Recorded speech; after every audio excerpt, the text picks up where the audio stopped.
Here are 4 reasons you have back pain if you're suffering with hip arthritis.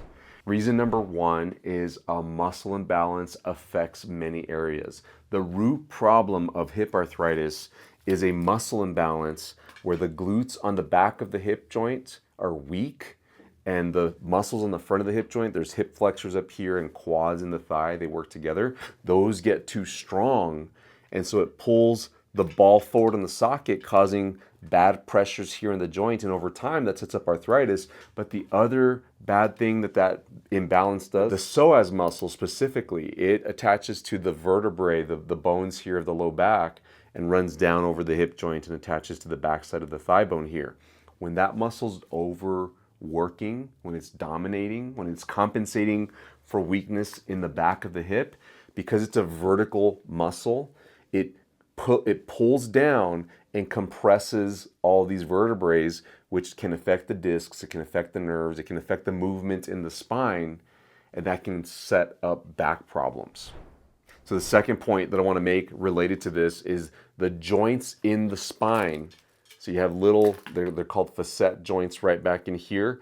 When you have that psoas muscle pulling down on the front, those joints in the spine tend to get overextended. They start to bend backwards a little bit, and it causes compression in the joint. And this can set up things like back arthritis, spine arthritis. It can pinch the nerves and cause herniated discs that can also compress the nerves. There's so many things that can be affected in the joints of the low back when you have this same imbalance that sets up hip arthritis. Another joint related issue is this crack right here. It looks like a big crack in the pelvis bones. It's called the SI joint. SI is short for sacroiliac, and it's called that because the sacral bone is this tailbone right here, and then this bone out here, this big wide flat one, is called the iliac bone. And so where those two bones are connected, there's a joint that has a little bit of movement, and the whole healthcare industry they debate, and it's a controversial joint, the SI joint.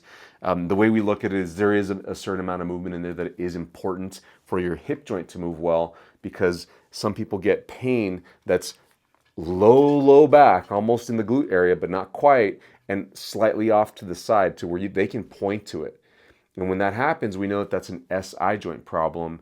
And this SI joint problem, the root problem of it is very often weakness in the glutes, overdominance in those hip flexors in the front, and a secondary muscle imbalance that happens with those weak glutes is overdominant back muscles. So you can get achiness that develops in the back muscles because they're being used too much because the glutes aren't doing their job.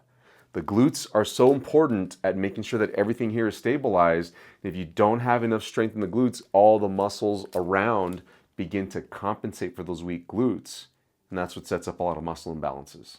Hey, I want to interrupt the video really quick to tell you about our hip arthritis recovery program. This program has 3 major components in it that you can take advantage of. One is it's got a curriculum. It tells you exactly what to do to heal your hip arthritis, to go from not being able to walk, having pain in the mornings, stiffness in the mornings, fear that you're going to have a hip replacement eventually. It tells you all the steps in the curriculum, but then we've also got coaching. You get group coaching that's live with me and my recovery coaches, plus you get into a community of other people that are on the same journey as you, trying to avoid having a hip replacement and getting back to doing the things that they love to do. Learn more about this program, the Hip Arthritis Recovery Program, in the link below here in the description. Back to the video. The third problem is those nerves. Because the spine is where the nerves come out from, if the joints aren't moving very well, and if those discs, which are kind of like joints, are connections between 2 bones right here, if those discs become injured, then the space where the nerves can come out is affected. The space is decreased. There's something called stenosis that can happen, and that nerve can be pinched, causing nerve pain in this area itself, like in the low back. But those nerves send longer nerves down all the way down into the leg, into the foot, all the way to the tips of your toes. So it's common to get symptoms like sciatica, pain in the glutes, which can be sciatica up here. Even heel pain can be related to sciatica. Pain in the front of the hip can be related to nerve problems that are stemming off the low back. Nerves are all over our body, and so anytime I see pain in somebody and we're trying to get to the bottom of it, I have to consider nerves as a part of the problem, because it often is. It's just a factor in any pain in the body.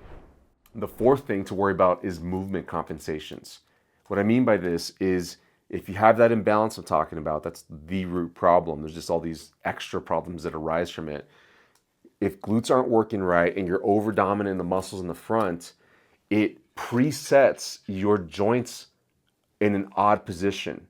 What people do is they often extend their back too much. They have an increased curvature in their back up here. And then their hips like to be tilted forward and they're slightly flexed, and that causes their glutes to not be very active. When you have that imbalance, you're set up to use your hip flexors too much and your back muscles too much, and it causes excessive rotation in the spine.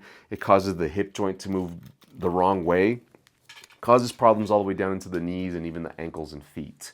These movement compensations can be corrected if you can learn how to use your glutes better in everyday activities like walking, getting in and out of chairs, turning over in bed. Something as simple as that can be painful for people, and there's certain ways to do it. If you have strength in the glutes, it becomes tremendously easier. People that have back pain problems can get hip pain problems, and people that have hip pain problems can get back pain problems. It's hard to determine exactly where it all started.